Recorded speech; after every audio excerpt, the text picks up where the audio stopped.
Hai appena iniziato una relazione o hai da poco conosciuto una persona nuova e ti trovi sommersa di regali, complimenti e attenzioni? Questo ovviamente ti fa un gran piacere, a chi non lo farebbe, ma tutto questo potrebbe nascondere un'insidia.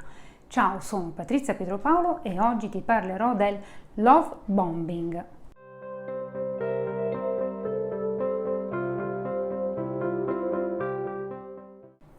Quelle che ho descritto prima, regali a non finire, complimenti anche eccessivi, ma sicuramente continui, attenzioni su attenzioni, sono le caratteristiche del love bombing. E visto che la maggior parte dei soggetti narcisisti sono uomini e il love bombing quindi è attuato principalmente da loro, mi esprimerò al femminile, ma dato che esistono anche le donne narcisiste, benché siano numericamente inferiori, il discorso vale per entrambi i sessi.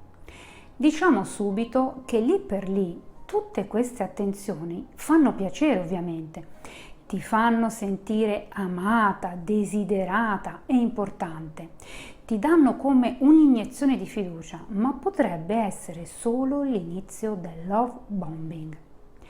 Ci sono dei segnali però ai quali prestare attenzione. Sì, ci sono.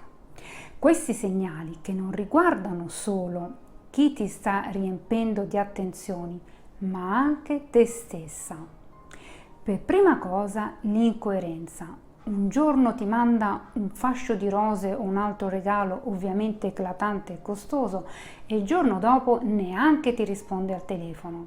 Oppure si bea del regalo che ti ha fatto, possibilmente riconducendolo però solo a se stesso. Gli orecchini che ti ho regalato ti stanno veramente bene, si vede che io ho un ottimo gusto. Non rispetta poi i limiti che tu hai posto. Ad esempio, gli hai detto di non mandarti dei regali in ufficio, ebbene lui lo fa lo stesso.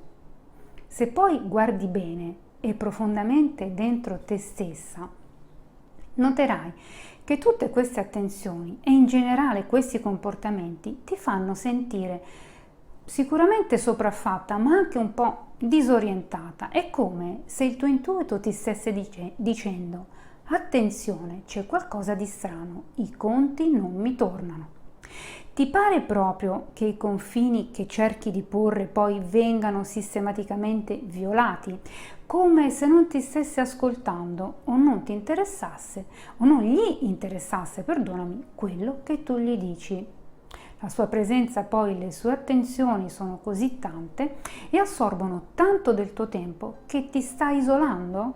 Insomma, non vedi più i tuoi amici come facevi prima e trascuri magari anche la tua famiglia.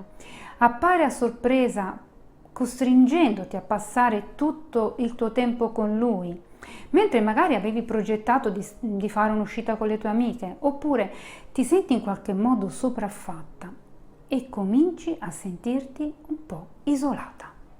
Se hai riconosciuto tutti questi segnali nella tua relazione, la domanda ora è: cosa posso fare? Affronta la situazione in modo sincero, cioè parla con la persona che ti sta facendo tutto questo, descrivi le tue preoccupazioni e i tuoi timori e valuta con attenzione la risposta che ti viene data.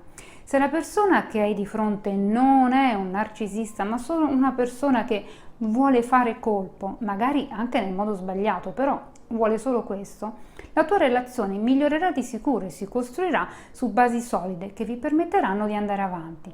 Se invece hai di fronte un narcisista, o avrai delle rassicurazioni vuote e non cambierà nulla, o riceverai solo risposte negative che tenderanno magari anche a svalutarti.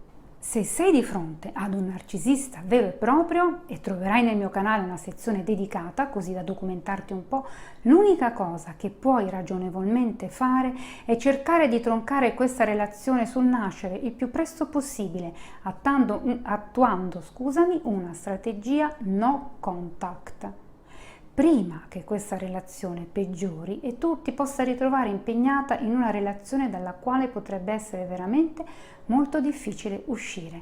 Non sottovalutare questo mio ultimo consiglio. Ciao, a presto!